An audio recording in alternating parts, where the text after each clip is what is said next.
Picture this, feeling guilty after a consumption of meal, and you know that you need to eat so that your body gets nourished, gets fueled for normal activities. Food addiction has to be the hardest thing for anyone struggling with any forms of addiction. You see, with other addictions, things like cocaine, things like alcohol, things like social media, you can actually live without them. But you cannot live without food. And that is why, as a registered dietitian, I've decided to create this video, because one of my biggest challenge that comes when I am trying to implement a meal plan or trying to show someone a different way of eating, a different way of living, is the addiction that they have to certain foods. Actually, as humans, we are more prone to addiction to certain taste, things like sweet and flavory foods. That is why we get instant gratification and that dopamine rush after a consumption of ice cream. Another thing that we are more likely to get addicted to is the feeling that you get when you oversalt your food. And of course, the fried foods. If having KFC chicken or having that soda down your throat feels really, really good, it's not your fault. It's an addiction, and that's why we are here to discuss how to overcome that addiction. Remember that you're not alone in this. There are millions of people globally who are struggling with food addiction, and it is the leading cause of metabolic disorders like obesity, cancers, and all these social and emotional issues like depression, anxiety, irritability, or even social isolations that are common with people who are food addicted. Just like any other addiction, it does not go away overnight. It requires time. You build on healthy habits. There's a lot of behavior change that is going to be needed for you to overcome food addiction. So the first thing that you need to do when you are struggling with food addiction is ensure that you select healthier, denser foods. If your thing is the sugary things, instead of doing away with the sugars instantly, you can opt to select things like fruits which are sugary, or even sweet vegetables like maybe carrots or even sweet potatoes, to give you that instant gratification, while at the same time ensuring that they are supplying you with minerals, vitamins, fibers, energy and such in a way that is healthy, so that they can actually take care of your immune system and you'll be fuller for longer. Another thing, people with food addiction have common characteristic that is basically hormonal imbalances. They are leptin insensitive, and most of them usually are insulin insensitive. The body is not able to tell you to stop eating.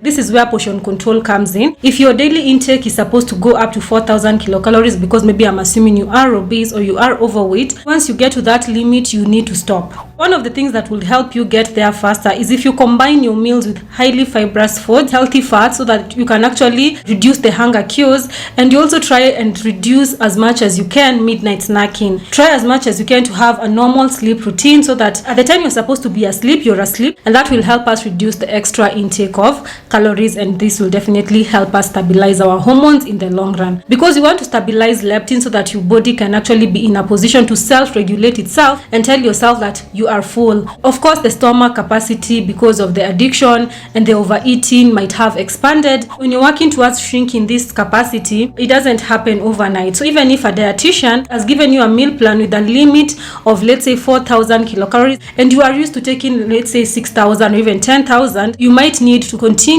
with the intake of at least 8,000 or even 6,000 for the first few weeks of the plan, and then you reduce gradually. Don't shock your body, because it can actually respond by making you eat more, and you'll gain more weight than you already have. Another thing is hydration. Let me get a glass of water. Here is my glass.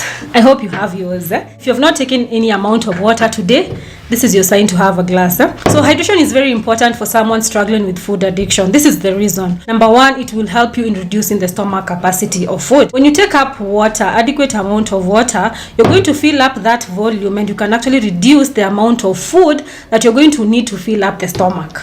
That is the most easiest explanation of how hydration is going to help you reduce on calorie intake. The second thing is, for someone who's food addicted, they are more likely to respond to hydration or thirst cues by eating rather than drinking water. So it is important that you plan and purpose to take up some amounts of water every few hours. Like every 2 hours, plan to take a glass of water. Make sure that you check out on some of the hydration tips that I have talked about in this video right here, because it's going to help you to ensure that you're well hydrated and to reduce on the overconsumption of unnecessary calories. Another thing that you're going to do is try as much as you can to be physically active. Most people who are food addicted, physical activity or physical exercise is the last thing that they want to be doing because they don't want to go outside there to be seen. You might be thinking that someone might judge you. Of course, humans are wicked. Someone might even just think about you negatively. But it's also very important when you're talking or sharing to your gym trainer or your nutritionist, you come out clean about your addiction. Tell them, I am food addicted. I cannot control my intake when it comes to this type of food. I just find myself eating.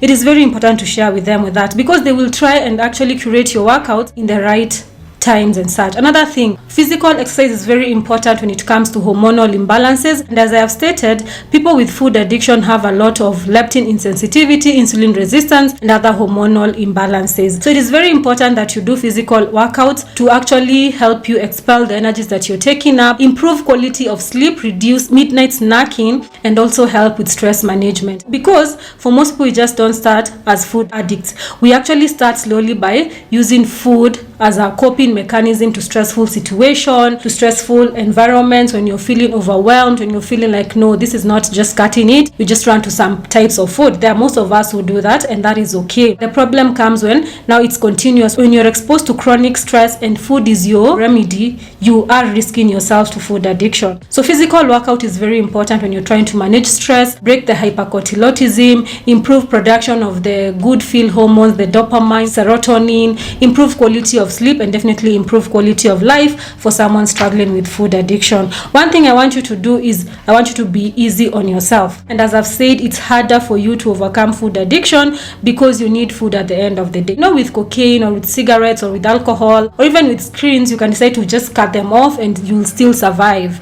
Regardless of how hard it's going to be, you can still survive without them. But the problem comes when you're addicted to that one thing that is supposed to nourish you and fuel your body for activities, for life, and for survival. There is another level of addiction. We need to give ourselves grace. Now, after hacking physical workout, you're going to start to work on your psychological and mental well-being. I know life is really hard at the moment. The 21st century has a lot of things that can actually go wrong for any human. Like, there's a lot of loneliness because people are working hard too much. The exposures to those foods that are likely to cause you addiction are more than it was before. Like nowadays, it's very common for you to just walk into a KFC or a fries joint just outside your house. In the past, it was not so common. Like if you wanted chicken, there was like a specific distance that you had to travel to get that chicken. But because of convenience, nowadays it can even be delivered at your doorstep, and this is definitely feeding into the already existing food addiction. So if you are food addicted, do not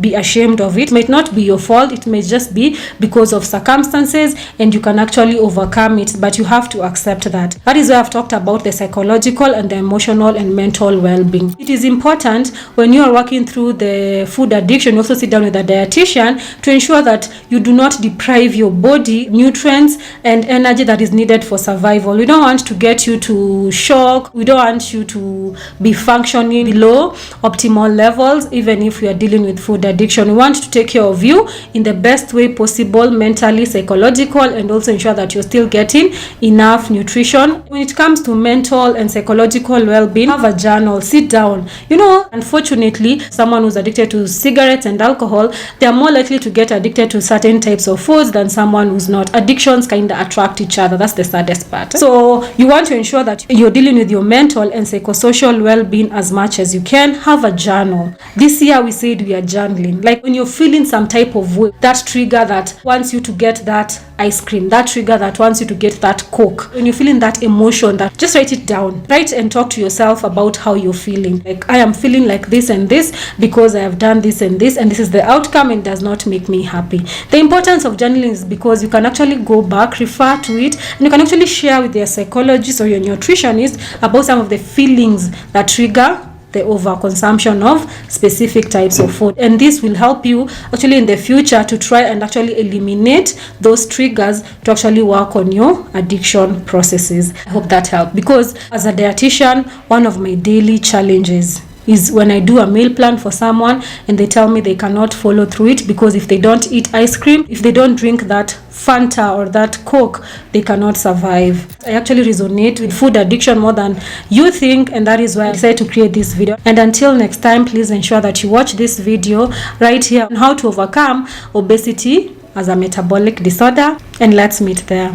So until next time, bye.